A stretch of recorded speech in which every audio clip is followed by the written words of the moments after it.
আমরা শপথ করছি যে প্রতিটি শিক্ষার্থীর জন্য একটি আনন্দময় বসবাসযোগ্য এবং নিরাপদ ঢাকা বিশ্ববিদ্যালয়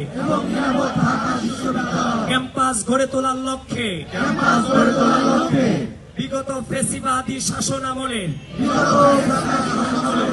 ঘৃণিত গণরুম প্রথা, দেশরুম নির্যাতন, জোরপূর্বক রাজনৈতিক কর্মসূচিতে যোগদানের জন্য বাধ্য করানো এবং ভিন্ন মতের জন্য অত্যাচার ও নিপীড়ন চালানোর যে রাজনৈতিক অপসংস্কৃতি গড়ে উঠেছিল, যে কোনো মূল্যে আমাদের ক্যাম্পাসে তা আর